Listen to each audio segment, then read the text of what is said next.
Hi, preschoolers. As you know, our class right now is collecting food items to donate to our local food bank or food pantry. So I wanted to read this book for you. It's called Saturday at the Food Pantry by Diane O'Neill, and it's illustrated by Brazita Magro, because I think that listening to this story will help you understand a little bit more about what a food pantry is and why it's important that we donate food there.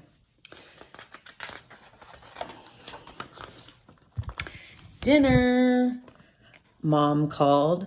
Chili again? Molly asked. They'd had it every day this week. Last week, too. Yup, Mom said. Tastes even better. The spices sink in. Mom ladled the last of the chili into their bowls. We have fancy milk, too, Molly grinned. She watched Mom pour milk into the sugar and spices in her cup. Mom shook the milk carton, just a tiny splash, and put it in the refrigerator. Tomorrow we'll get food, Mom said. We're going shopping? Molly's eyes lit up. Chicken and spaghetti and ice cream. Well, sort of. We're going to a food pantry. What's a food pantry? Molly asked. It's a place for people who need food. Mom stood straight, her chin high. Everybody needs help sometimes.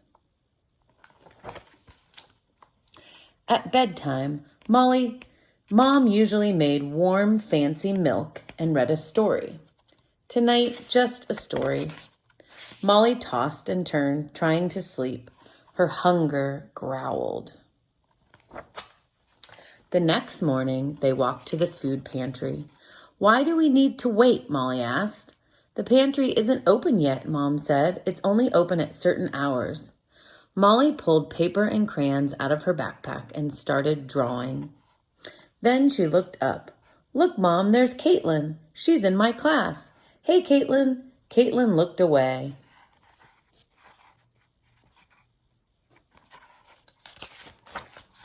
Molly ran over to her. Didn't you hear me? Caitlin looked down. I don't want anybody to know that Gran and I need help, she whispered. Oh, Molly walked back to her mom. Was there something wrong with needing help? Molly wanted to go home, but she was hungry. You okay, Mom asked. Why don't you draw me a picture? I love your drawings. The woman in front of them turned, smiling at Molly. An artist. Will you draw one for me, too? Molly pulled out her crayons again. Maybe drawing a happy picture would cheer her up. Hey, can you draw me a picture too? Me too. Will you draw one for me? Molly ran to Caitlin with paper and crayons in her hands. Help, everybody wants pictures. I can't draw that fast. Caitlin looked up. Well, okay. Soon, a woman opened the door. Molly and Caitlin each handed her a picture. Thank you. What wonderful gifts. Welcome. Please sign in, said the man at the desk. Mom didn't have to sign her name when they went to the grocery store, Molly thought. But the man smiled at them. Thanks. Grab a cart and stop here when you're done. Lots of good food today. Thanks, Mom said. She smiled, but just a little, not like when they played in the park. The food pantry was like the little store where they sometimes bought bread and milk. Cans and boxes were on plain metal shelves. Molly ran toward a shelf and picked up a box of sugar cookies. No, Mom said. Then she whispered, the people in charge, they'll want us to take sensible stuff. Mom's face turned pink. Molly's eyes widened. Why did her mom think that? Why were cookies here if you weren't supposed to take them?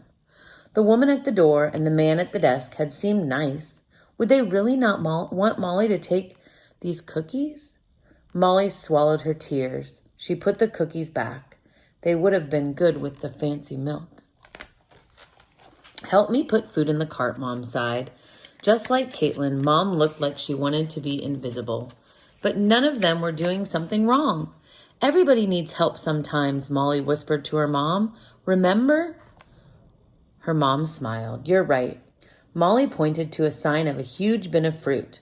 What if somebody wants 2 cantaloupes? A lot of people need help, Mom said.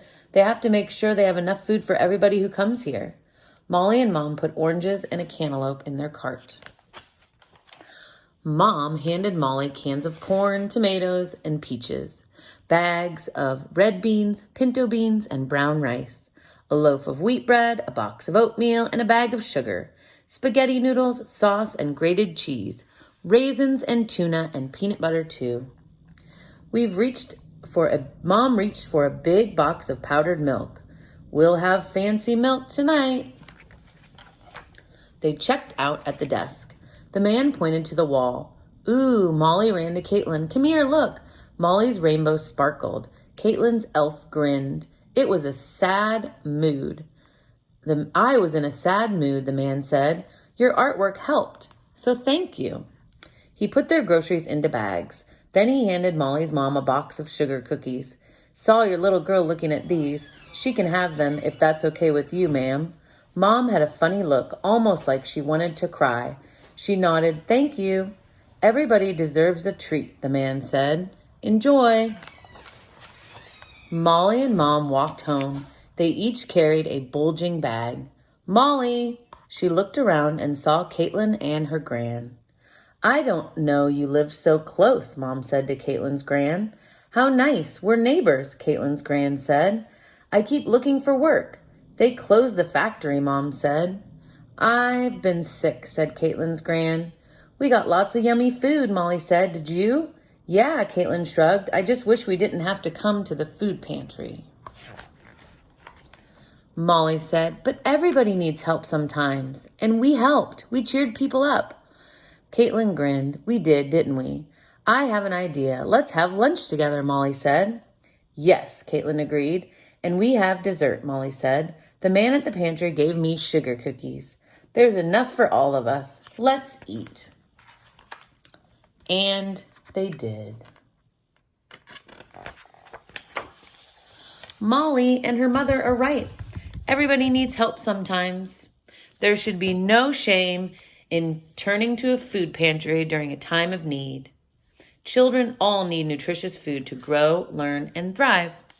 And we can help by donating food to the food pantry so kids like Molly and kids like our kids have food when they need it.